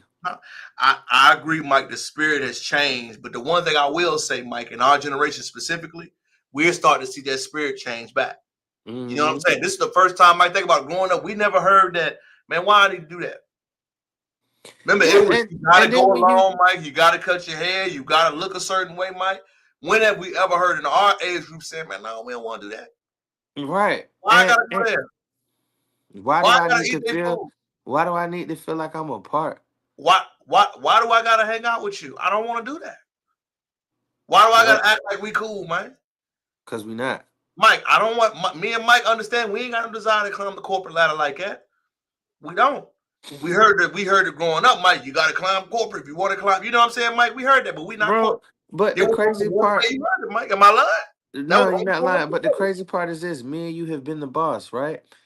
And that shit is overrated, dog. Because at the end of the day, right? And Terrell, we have done great things as management. I've been a manager over 385 people at one time. And the only thing that I realized, I'm the nigga cracking the whip on the slave plantation making somebody else rich, bro. It's real. When you can use these skills that you learn and you can make yourself rich, dog. And I hate this, right? Everybody works so hard because we need this money because we have to pay these bills, right? But what the fuck is money, dog? Like, if we could separate ourselves from that, we could do so much more. And the only reason why people are rich and the only reason why people, like, middle class people chase money to pay their bills. Rich people chase money to have freedom and the time to do the things that they want to do. The best movie I ever seen in my life that was the best movie was that movie with Justin Timberlake and they was using time as currency, nigga, because all this paper shit is fake. The only thing that you have to buy things with for real is time, dog. Deep, bro. I saw that movie too. And what you said, Mike, is real. Is just we seeing our problems now, Mike. I'm gonna say it again. Give us credit, dog. You right, but we are actually having conversations about our problems, Mike. We didn't talk about the crack area affecting college, Mike. We didn't talk about the effects of anything happening, Mike. We are having these conversations now, so there's got to be positive in a way because we don't know the future. You say, hey, they put crack in our neighborhood to disenfranchise us. Hey, they or somebody Mike, be like, it makes sense, Mike. Or somebody be like, hey, dog, have you ever thought about it? Maybe they leaving these guns on the street. How are these Chicago niggas getting these guns like that? And then somebody be like, you're a conspiracy theorist. No, nigga, I'm just thinking outside the box. Mike, I even go deep when I had a conversation. Why is it only that the crack was in the major cities? It was never in the white areas? Right. That was put right there, Mike. And hey, Mike, ask yourself this, right? You get caught with drugs and say that you got a problem, you going to jail. White man get caught with drugs, say he got a problem, judge send him to rehab. Why is that a thing? Because I'm going to go even deeper, Mike. People don't understand how deep the crack era was, Mike. And the reason why I like to bring this, I'm glad my dog, Fair You, share it live. Me and my dog, Mike, we going. We flowing tonight. This is our neighborhood for the crack era, Mike. Remember this. Kelly Street was always a family place. For one, we never locked our doors. If you were late or couldn't pay your rent, you got a rent party thrown for you. Right. We would donate to help you pay your bills. I'd go to their house and eat one day. They come to my house and eat another day. We played together up and down the streets every day. Our parents went to work together. Older people were never isolated and alone. They were always taken care of. If the kids did something on, let's say, Tiffany Street, Miss Jones on Tiffany Street was calling Miss Mabel on Kelly Street, and they would watch your child. It was very common for the other mothers to spank your kids too. You know, they would beat your kid's ass if they saw their kid doing something wrong. And then you would go home and tell, and you would get another one because that's just the way it was. It was a village. Like, we don't talk about that side right there. So But that's community, bro. That we have forgetting the root and the breakdown of commune and unity, bro. That's community, bro. I want you That to see that that the reason why it's deep, Mike. huh? That was where the crack era hit, Mike. Remember, Mhm. it was like that prior to the crack era hitting, Mike. We gotta remember that. And you gotta also It's remember this deep. too.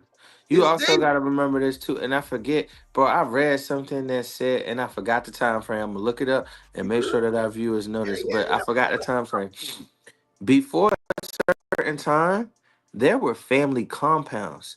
There were your neighborhood was not. It was not a nucleus neighborhood. It was your family, your mama, your granddaddy. Everybody lived in very close proximities together, if not on the same street, if not in the same place. Then after World War II, after World War II, They pushed us off the land. The Great they they Retreat. they they pushed it Hanging us, off lynching us. because they were giving soldiers very low loans, very low interest loans, Yeah, which caused you to leave from your mama and your daddy or your grandma, your auntie and all them, and then you go move into another neighborhood where you don't know nobody. So now the family is a nuclear family now. They're on their own. That is what has killed society because we were never supposed to be doing this on our own. that's real, Mike. That's real, dog. You spitting, Mike. You definitely spitting right there, man. And I think, Mike, I'm gonna say it again. You are absolutely right about our problems, but I like with Dante and which way we even going with it. We don't talk about our problems. How we know to fix them? And It's real. for the black community, yo, it's okay to get therapy, dog. I used to have a bad feeling about it. I used to be like, yo, damn, I don't want to talk to some stranger about the shit that I've been through, but I'm gonna be so honest with you. I'm such a better person because I talked to somebody about and you might not even know that the shit you've been through was trauma. But everybody has trauma. Everybody has trauma responses. In order to live in this life and to be a better human being, you have to understand yourself and understand what you've been through and understand your triggers. Because anybody at any time can trigger you and cause a trauma response and cause you to fuck up and cause you to act out and cause you not to be who you are naturally. And I will say this for all my people that smoke weed, for all my people that do drugs, for all my people that drink, if you have to alter yourself on a daily basis, you are depressed. That's real. That's real. And you don't know what your real self is anymore. If you have to alter your state, and I am one that used to get high all the time. I am one that used to love to smoke, love to drink all the time. But think about it. If you have to do it every single day, it is a habit and an addiction. And if it's an addiction and it causes you to alter your natural state of being every single day, you're depressed. That's real talk, man. I mean, having those conversations, Mike, is the key part of all of that, man. And like I said, once we understand the problems, we can understand how to move forward to them. And we're talking about them openly. There was not a forum to talk about black issues openly, Mike. And it's good that we not only talk about the issues, Mike, but the solutions to them. And the more we talk about the issues and the solution, then we would say things happen, Mike. Oh, Mike, I hope you ain't eat nothing, Mike. Oh man, not Because yet. you ain't eat nothing. Your Not stomach yet. good. My stomach good. Because one of the issues we gotta look at, Mike. I hope you're ready. Are you sure? Yeah, man. Let's look at it. Oh, your girl, Mike. If you ain't seen it, Mike, you know she got her OnlyFans now. And you know it's crazy. It's a market for that. Mike.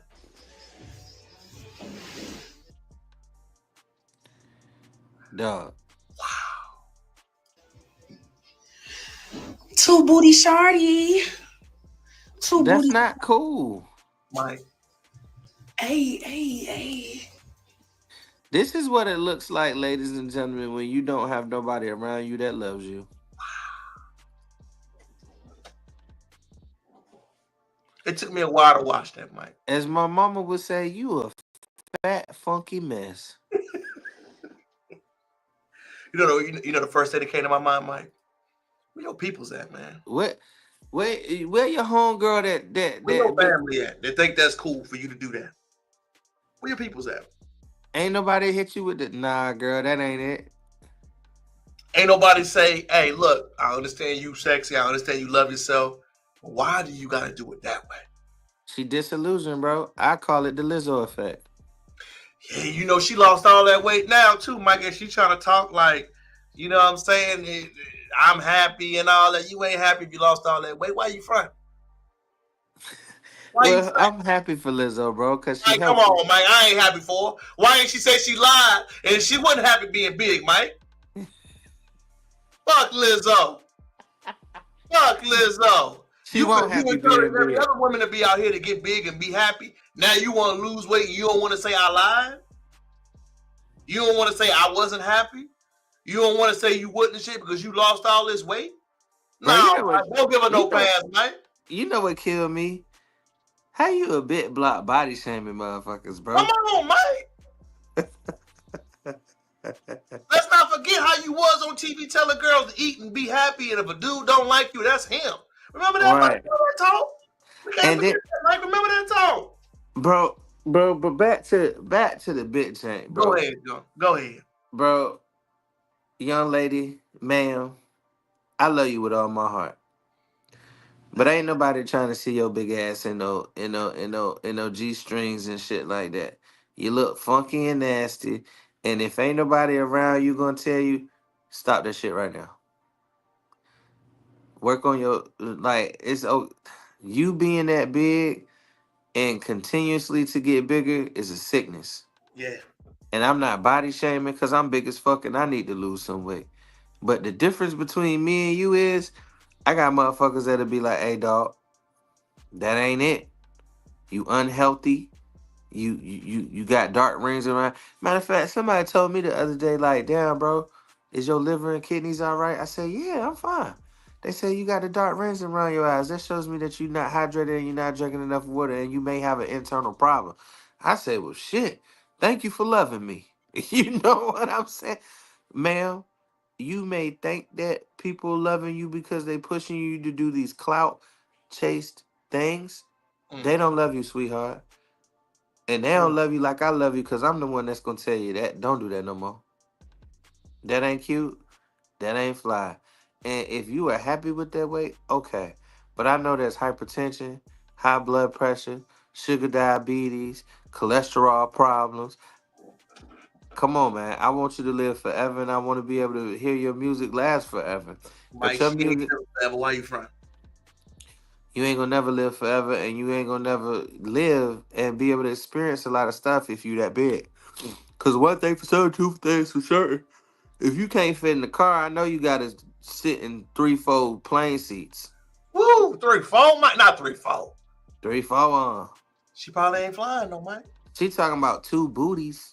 One in the front, one in the back. Come on, dog. Where your people's at? Like Terrell said. Where your homegirl at? Like, nah, girl. You got the homegirl that got the camera. Like, yeah, do it. No, that ain't the one. No. That ain't the people you need to be around.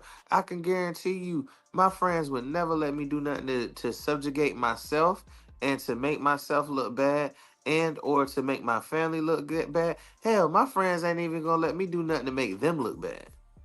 I don't think she got nobody to love her, Mike, because if you got somebody to love her, ain't nobody gonna let you do that if you love her. No one I is ain't gonna sit right here and let you respect yourself. Matter of fact, Terrell, if I even got half that big, you'd be like, look, bro, you fat You as a gotta lose bitch. weight, fam. Period. You gotta hit that gym. You need to go ahead and put down the little Debbie's right now, and it's time to bounce back. I'm with you, Mike. I'm gonna keep 1,000 with you. That's my dog. Always got. But bro, that's Mike, what that's you're mental supposed to illness. do. Can we say that too, Mike? That's Huh? mental. That's mental illness, Mike. 100%. 100%. Bro, and I gotta say this, bro, because I think I sent it to you on Facebook. There's 3 type of friends. The friend that's gonna ride, you could call at 3 o'clock in the morning, say, come on, dog, I need you. That friend don't ask no questions and do it. Then you got the friend that is the brutally honest friend. The friend that's gonna tell you yes, the friend that's gonna tell you no, the friend that's gonna say, Yeah, dog, that's a good idea. No, dog, not a good idea. What was the third one, Terrell? I forgot the third one, bro. I think you said the one that's gonna keep 100 with you no matter what. I remember what you were saying. Yeah. Go ahead and get your point across. I'm listening. One and then you got the one that's gonna keep it 100 with you no matter what. And sometimes, in this case, Terrell is all three of those friends. But you need those three friends. Right. And ma'am, big lady, whatever your name is, I suggest you find those three friends. But if they the ones that's behind the camera and pushing you on, it's a different money grab. It's a different money grab. And the money grab that you going at the expense of your health is not okay. It's not. And Mike cooked on that one, man. And Mike. I'm not fat shaming. No. I'm fat Keeping myself. it real, Mike. We gotta stop shielding ourselves, Mike. It's a one thing. Telling the truth ain't got no feelings attached. You told the truth, Jay. You told the truth. And young lady, if you don't love yourself, I love you. And For I sure. want to see better for you. But what you doing right now ain't it? And yeah, you gonna make a couple dollars, but is this your legacy? Man, Is this what you want to leave behind? Facts. And I gotta say something, Mike. The reason why this matters so much if you don't love yourself, we're gonna change gears right quick, Mike. You know your boy Future. Future gon' future, Mike. So I ain't got no manners for no slut. Mike. Everything. So this shawty, Mike, a video's worth 1,000 words, and then we're gonna respond to it. You know us. Fair use, y'all. Fair use. Now he's threatening to have my page deleted. So if you know, go follow my other page. But it's like at the end of the day, babe, I will take this off TikTok and we will go to Instagram with it. Okay. I will go to Twitter with it. I will go to ever social. Listen, babe. Who are you playing with? Bro, don't worry. Don't text my phone. Don't text. Excuse me? Stop fucking playing. Listen, at the end of the day, I promise you, on my life, on my fucking life, on everything in my life. All you had to do was shut the fuck up. All you had to do, you keep on fucking playing with me over and over and over and over and over and over again. You're gonna fucking learn. I promise you. Because I'm gonna fucking teach you. I promise I'm going to teach you, bitch. Now, Mike, this shorty be on the internet all weekend crashing out over Future. Ain't that the shorty that also said that Lotto got her jumped and she had a miscarriage and she I swear I seen a whole nother video and she same background, same light skin. No, you lying, Mike. I think she is the same girl that said Lotto got her jumped and she had a miscarriage and lost the baby. You might be right, Mike. I don't remember, but Mike, what's she going viral about this weekend, Mike? But check this out. Talk to him, Mike. Who claiming Future? Number one. Who in a relationship with Future, Mike? We all know Future for the streets. Every last one. He even told you himself. My thing is this. If you gotta call me and do all that, get the fuck off my phone, dog. You ain't proved nothing to me except for you was a bird. So whatever you did in that video, all I think of is you being a bird and you need some breadcrumbs. Caw-caw. Mike, what gets me is I'm thinking about like, man, hold up. You thought Future was faithful? Right. You calling his phone, he said out the gate, Mike. I don't know you, bro. Oh, no. Do he even know your name, Shawty? Right. Or you just Wednesday? If I'm not mistaken, she's a stripper from Magic City, bro. I seen her. Mike, you lying, Mike. No, I seen her in another video, bro. I really did. But why you doing all... Mike, who claiming Future? Bro, why are you doing all this on the internet? What you thought was how you thought you was gonna look. This is another case of somebody not knowing and loving themselves. Mike, Future got 11 kids. Baby mama number 7. So you want to be number 8, I'm guessing. And you can't even say I didn't know he was like that. He's been showing us for 10 plus years how Future get down. He let us know he is the streets, Mike. He is the street god. He made that for the streets of saying. But look, if he did Sierra like that, and she a multi-millionaire, dog. He for the streets.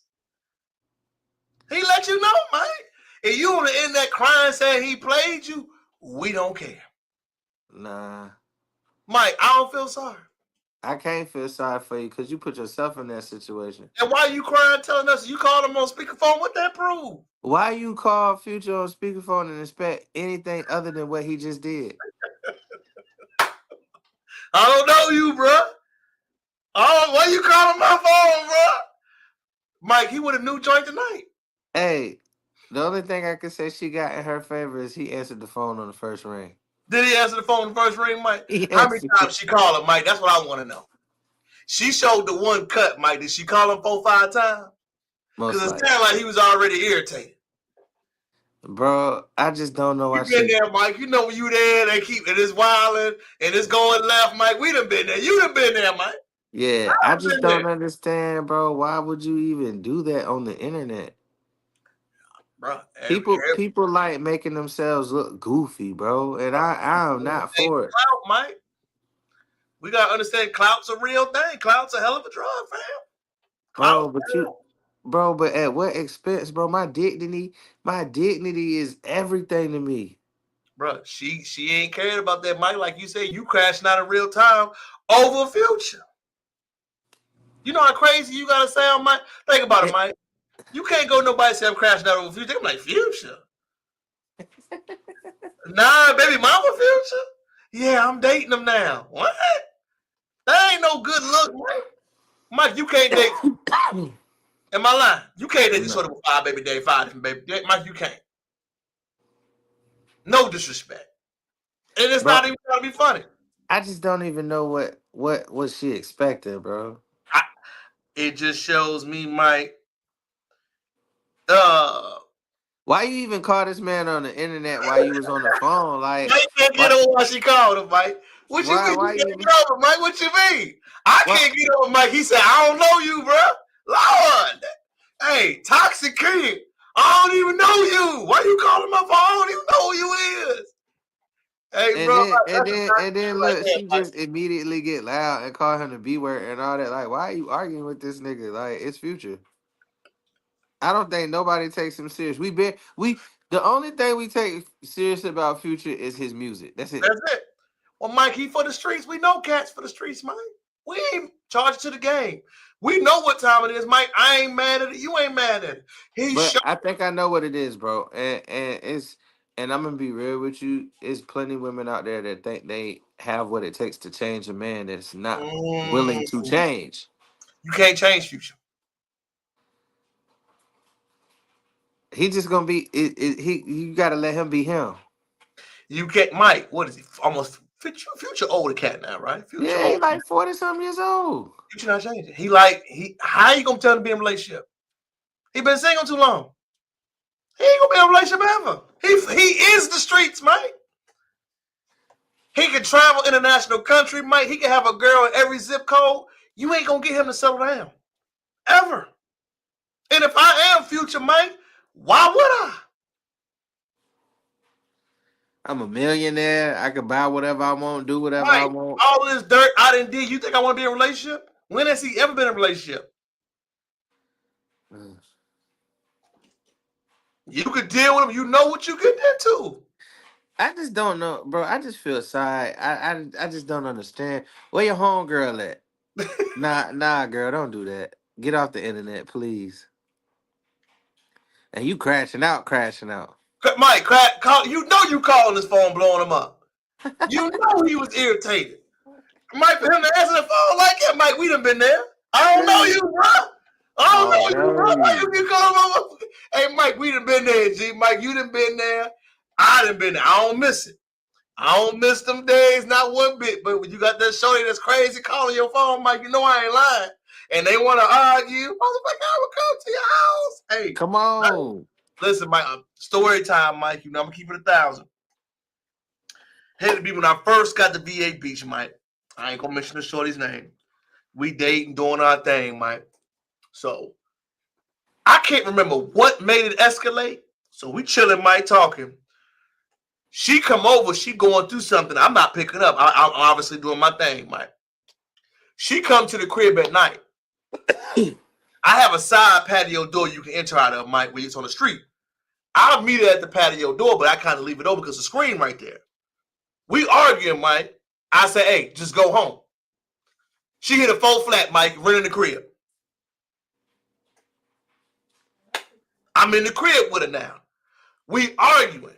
I say, hey, bitch, you gotta go. You really tripping out right now. I ain't gotta go nowhere, nigga. You cheating on me. You fucking around. Mike, we always get the tussling, Mike. She washed my face. I said, oh, no, it's time to call the police. Yeah, you gotta do the white man. You gotta do the white man. I had to call the people on them, Mike. I had to call the people. I said, look, I just want to get you to go, bro. And in that moment, I learned, Mike, like, bro, you can't play with no girl's feelings, dog. And like, it was like crazy, Mike. My boys joking me to this day, Mike, about it. But I had to do it. You said like, I ain't know what else to do, bro. Flat in the house. Mike, we was at the side door, Mike. It was nighttime. All I hear, you know, you got the little jogger pants. You hear that? That's all I heard, Mike. She ran past me, Mike. I'm over here like, what the fuck she running for? She ran in the crib, Mike, and said, we ain't done talking. Mike, I get the crib like, yo, is you for real? She's like, yeah, I'm for real. Because you think it's a motherfucking game. You think I'm playing, Mike. Hand in my face. I'm like, oh, Nelly. So I said, hey, I got to go to work tomorrow. Mike, you know, working at Great Bridge, Mike. Hey, I got to go to work tomorrow. I got things going on. Fuck you. Fuck your job. Fuck everything about you, nigga. Fuck you. Mike. I was like, all right, look, I'm trying to get you to go peacefully. What do I got to do? I don't want to do shit peacefully, nigga. I don't want to do nothing. Mike. 911 emergency. Mike. Made it do it. And it was crazy, Mike. She stayed and waited till the police got there. Oh, no. She waited till the police got there, Mike. And I was like, Terrell, number one, you got to be careful. Number two, you wilding out. Number three, no more playing with nobody's feelings. Nah, man. You can't do it. Because this was going to end up happening. So like I said, it's kind of funny seeing Future like that because he's showing you in real time he always been the same type of guy, Mike. He done shown you. So you know the streets are for him, Mike. You know the streets are for us, Mike. It's just, it is what it is, Mike. I'm going to get one last topic for my dog, Mike, before you go, Mike. Mike, you know, I try to be nice, Mike. I know you say you like UK people, Mike, but now they claiming they got their own version of soul food, Mike. Wait. Before you do this, bro, let me go into land it, Mike. Land the plane. Duh. Okay. So today I had some UK food. Dog. We got a guy from work. He from London. Came back home. You know the beans on toast. We was talking about it, right? Oh Lord. Dog. I had beans on toast for breakfast this morning, bro. I'm gonna be 100 with you. I don't know. Do me this favor, Terrell. You got the opportunity to look up stuff and pull it up and put it on the screen. Pull up British cuisine and show the people the picture. First of all, bro, every meal look like struggle meal, broke meal. Like every meal look like why? What is going on in England, dog? What is going on? But look, right. So first of all, it has to be the Heinz 57 beans, and it's a white bean in a tomato sauce, and then you toast some bread, and you put the beans on the toast. Bro, that shit was so nasty and bland, bro. The only way it tastes good is I put some salt, pepper, and some hot sauce on it. I niggered it up a little bit. Beans on toast, yes, bro. Yes. But no, what I want you to pull up is authentic British cuisine and go to the images, bro. We need to pray for our brothers and sisters in England, bro. Because I'm going to be real with you.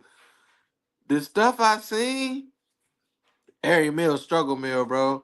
They got it hard over there, bro. Every meal like a prison meal, dog. Every last one.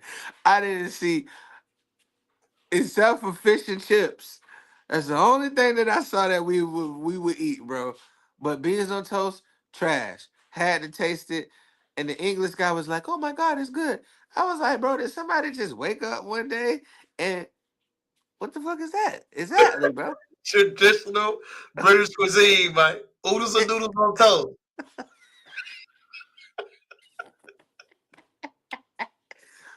Bro, Let's every keep meal, going. look at that, bro. Look, there it go, bro. Look at all the meals, bro. Nothing look edible. And that's the bean, bro. The white bean with the tomato sauce. It ain't even pork and beans, bro. It ain't even Bush's baked. It's white bean and tomato sauce, bro. But Look at my, all that. You saw it, right? my, Every meal look like prison food. but the reason why it's going so deep, Mike, I gotta play You Show Your Response. Mike got me laughing like a motherfucker. And we're gonna chop it up with more about it, Mike. You still let my boy share it live. I'll let you get it, Mike. She went in right here. We have soul food over here. Soul food isn't exclusive to Americans. We just don't call something different. But again, it's about education. This is probably going to continue the diaspora wars y'all started. I'm going to say this shit slow so y'all can hear me clearly. I do not like Black Brits. How can y'all claim Black Americans don't have culture while also stealing from said fucking culture? Y'all don't make sense. Y'all started doing that shit with the drill shit. Oh, we started. How the fuck you start drill? Y'all can't even own guns. Fuck you. And now you're talking about y'all have soul food? How the fuck you got soul food? Y'all don't even have Black British culture. We have Black British culture. No, the fuck you don't. You have African fucking culture, Caribbean culture. You don't have your own identity outside of other fucking countries. In all honesty, I just think y'all are jealous because y'all have no type of influence. When people think of fucking British culture, they just think of white people. They don't think about Black. Some people have just found out in the last 5 years that there's Black people in Britain. Like, y'all have no type of influence, and then y'all see how popping Black Americans are, and y'all feel some type of way. Everything that is trending in America is because of Black people, and y'all don't have that, so y'all feel some type of way. I don't know. Step your cookies up. Mike, take off. Bro, it's like that podcast video we seen the other day. Black British people is what white Americans wish that African Americans would be. Like, bro, they ain't had no civil rights. They ain't never stand up for what they believe in. They ain't never stand up for what they believe in. They ain't never have a time and period where they had to separate themselves from white Brits. They never had a time and period of a revolution where They they don't had have the white Brits now, Mike. Like she said, I can't even think of no Black British. Why y'all call yourself Black Brits? I don't even like that, Mike. Like y'all bro, don't stand no you ain't business. got no British Malcolm X. You ain't got no British Martin Luther King. You ain't got none of that because y'all never stood up for what y'all believed in, and y'all went 100% with the program. Soul I food, showed what you, food y'all bro, got? Like bro, Mike said, it's fish and chips. bro. I showed Beans you, on toast. What? bro. I showed you the food. I showed you every British meal look like poor man meal, dog. Like they just poor as a country, bro. Like they Mike, have I no just want to know cuisine. what's the culture, Mike.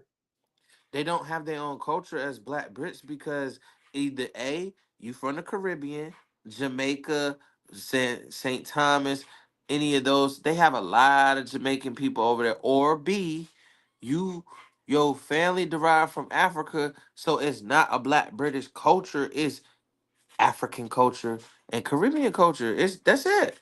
I'm cool That's with that it. too, Mike. But stop trying to ride the wave, Mike.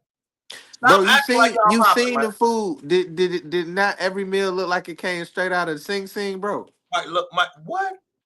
Mike, give me a PB&J, cuz. Bro, if I went to London, bro, I guarantee you I lose so much weight because I would slap the shit out everybody that tried to feed me. Like, bro, what is this? And I want to know, why do y'all have to ride the wave of everything? Mike, it's kind of irritating. Yeah, we got soul. No, y'all don't. Start your own soul. Start your own way. Why you keep acting like y'all riding the wave of what we got going on?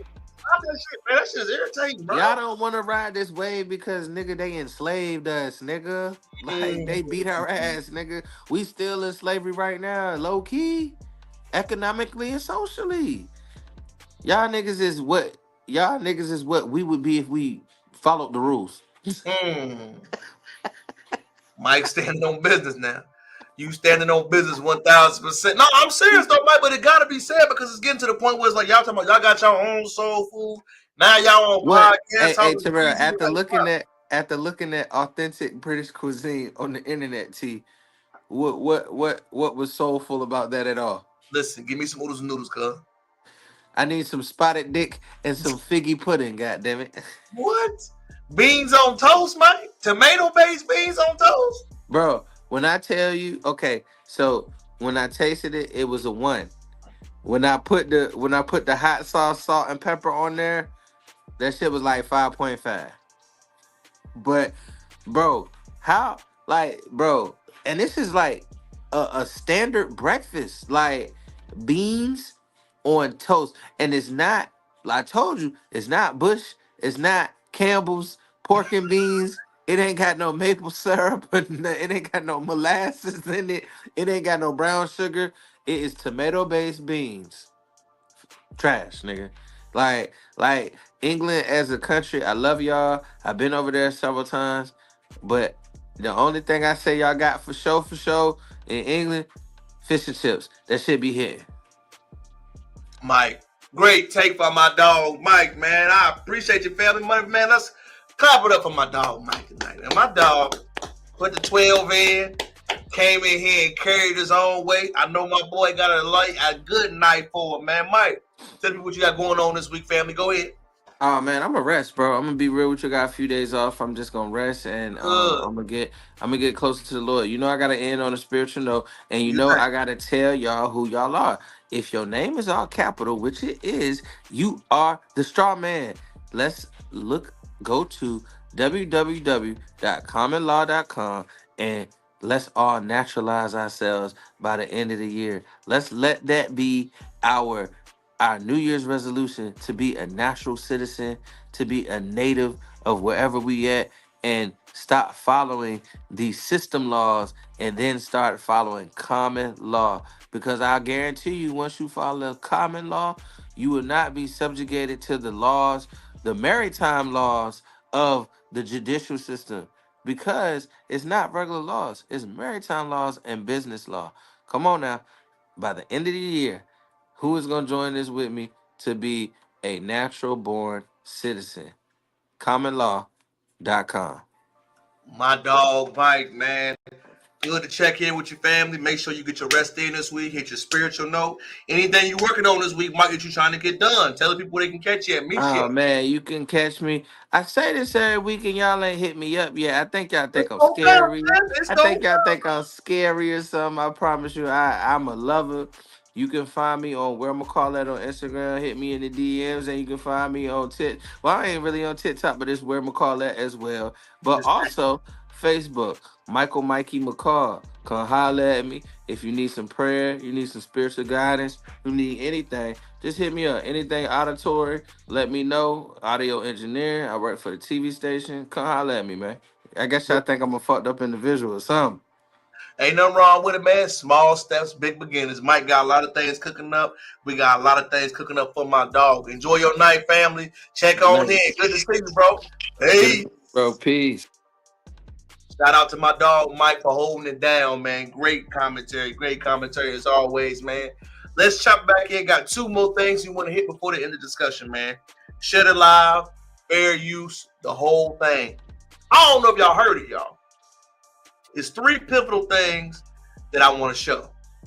The first one I'm going to show is we are seeing the effects from Nipsey Hussle. If you do not know, Nipsey Hussle is a West Coast legend who tragically died a gun down incident of an alleged altercation by somebody that was in the gang culture.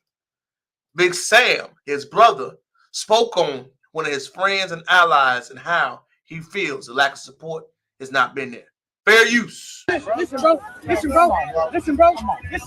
If the nigga ain't demonstrating for hustle, this is what I'm telling you. Don't come over here. Don't come over here trying to think that's what. Go do something and come back. Don't get cracking and come back. That's what I said, bro. It ain't hollering at me. A nigga disrespect, bro.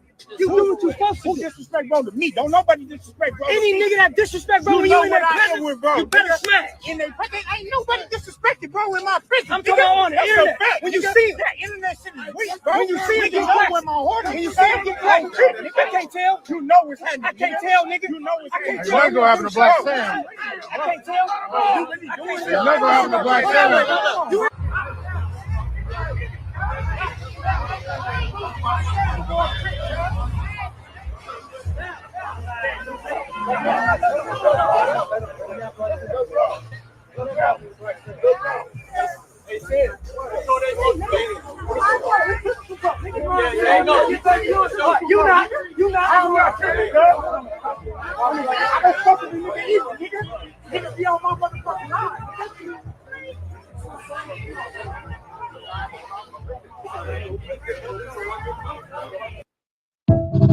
What we saw right there was Nipsey Hussle's brother standing up for his brother's identity.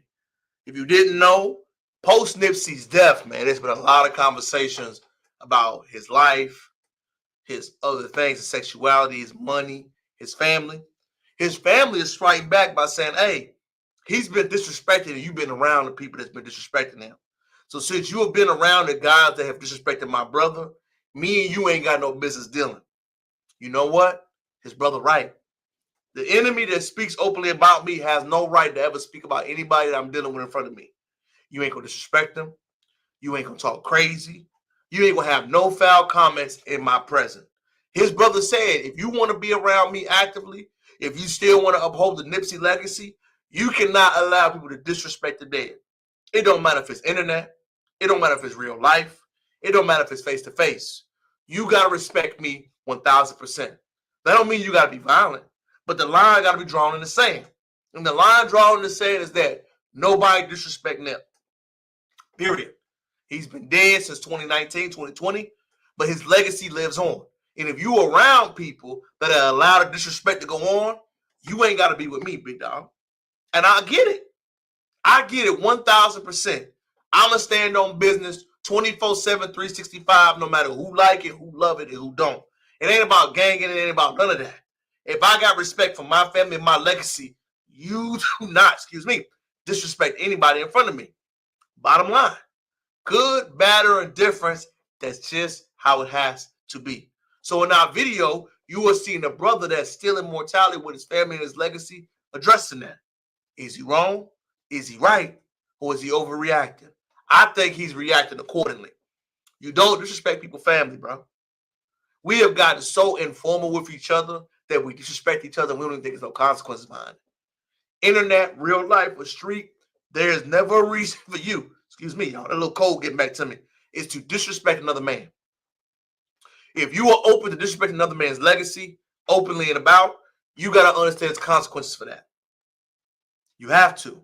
People don't think the internet has real life consequences, but it does. The internet is a shadowing of media. Media is meant to be multiple ways, man. So if you online talking, saying you're going to do this, I feel this way, and I'm around it, if I don't say anything, I support it. If I don't engage with you, I support it. I have to vocally say on my mouth, my tongue, and with my energy, it ain't going down like that. It's not. It ain't going down like it because I ain't supporting it. It ain't going down like it because I don't rock with it. I ain't going down there because I don't believe it. And that got to be the line, and the bottom line it got to be. And that don't mean it got to be an angle and a voice and a vocal all the time. It's just how I feel, how I represent myself, my coach, and what I believe in. That's it, man. So you got to have your own version of your identity. So his brother's telling you the identity. All respect must be given to Nip. Dead or alive, you got to respect the man. You got to respect his legacy. And the reason why that's so powerful, because, those that get it, get it. And if you don't, it tells me in real time you understand, but you're choosing not to. But when you look at legacies and you look at how the respect got the goals, you got to know in real time, man, either you churn or you're against that. And it's kind of funny that we look at stories like that because I got another one right now I want to show you about LeBron James. GOAT James is what I call him. Shout out to Bron. It's a story going around the NBA about the face of the league. And it's jarring to me that the face of the league for the past 10 years has these type of feelings. So I want to show you in real time what Bron said. I mean, it's unfortunate, but like, I don't know. Why do you want to be the face of a league when all the people that that cover our game and talk about our game on a day-to-day basis on everybody? I mean, that responsibility. It's just weird. It's weird energy from the people that I don't know. But Channing, he said it. He said it perfectly. Couldn't say it no better. But Ant said he don't want it. Obviously I didn't ask for it. But I knew there was a responsibility for me. Not only to my family, my friends, my community, and whoever that was going to follow my journey throughout my career. Not only in Ohio when I started there, but all over America and all over the world when I traveled all over the world. So I've always taken that seriously and understood from the beginning what being a professional was all about and being a role model was all about. So try to hold that with the utmost respect and honor. And but I feel and I understand. I completely understand. This is weird energy when it comes to that. So the power of the tongue is not a joke. The power of the tongue is not a joke. The power of the tongue is not a joke. LeBron James is displaying openly right now, y'all, that being the face of the league has zero benefits. He is saying that the older generations right now, nostalgia complex is hurting them. You can say how you feel. I don't like LeBron. He complained. But what he said was facts.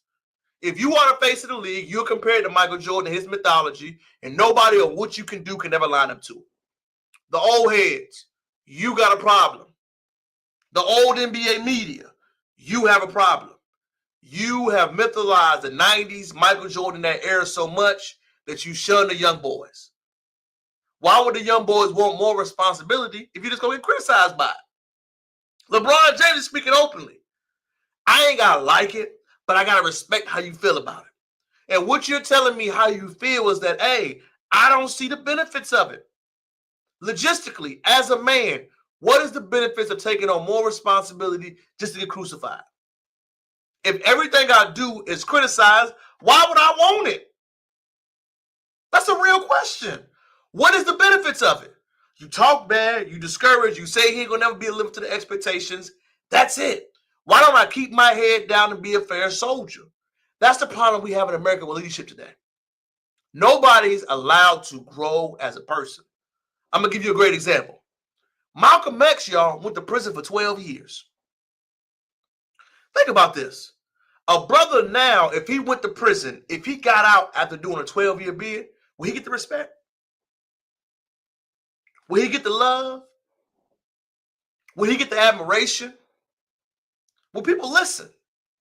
Or would they say, man, dude went to jail, man, I ain't listen to no jailbird. Man, I'm not even open to listening to that. What is the benefits from it? We over-criticize people now. If you make a mistake, that's your livelihood. A mistake will put you in such a bad situation, you can never overcome it. It used to be a way to say, hey, you could work yourself out, rehabilitate yourself, figure it out, get a lesson, learn how to write, comedically do better. There's a way you can get past that. But now, how can you get past if you make a mistake? If you don't hit the shot, if you don't live up to the expectation, there's no way now for you to ever get past that. And I think what most people don't understand is that the younger generation is overcorrecting this stuff by saying, man, I ain't doing it. What's the point now? What's the point? There is no point. How do you then motivate them to say, hey, there is potential, there is an option, we don't want you to forget about us? That is now the back end of the argument that we got to fulfill. NBA players are openly saying, I don't want to be the face. I don't want to face the problems. I don't want to have the issues. I don't want to have the requirements. Why do I need that on my shoulders, man? I want to hoop. I want to live life. I want to have fun. I want to go to these different cities. I want to smash on something. I want to drink. I want to have my fun. That's it. Why do I need more responsibility to get more criticism finding the upside to it? They all get paid good. They all get taken care of good. There is no incentives now to be there unless you're intrinsically motivated. Tonight's live was shared about, man, how the crown is heavy, how every decision you make can affect you long term. We discussed problems, presidency, motivation, what was going behind the curtain, and ultimately, other black people in this country. We like to give our opinions. We like to speak about it. We like to share our thoughts and information. And most importantly, I hope that I added value. It's your gracious host, King Crowder here, man. I'm back again with another edition of Live on Sunday, man. Hopefully you got to enjoy the live. Hopefully you got to hear some things from it. Share the live, comment, like and subscribe to the channel. Got some new updates. Went to the computer store today. It was awesome, man. Got some new updates for our recording equipment because I'm going to definitely hit that interview series starting in April. So excited to bring y'all tales to it. Got some new wireless mics in, the rodeo mics. Got to learn how to work them, y'all. I'm excited to see that. Hopefully my TikTok and content game can get back up. And also, I want you to know we got some other things brewing. This week, I got a photo shoot. Got some new numbers, new information, new everything, man. Most importantly, y'all, stay busy, stay active, stay having fun. It's your boy, King Crowder. Back again for another edition of Live on Sunday. I hope most importantly that you enjoy yourself. Call your family, check on your family, check on your people. Remember, everything does not last forever. As we're getting older, so is our family, friends, and loved ones. Read this week, pray this week, hit your to-do list, eat, work out, do whatever you need to.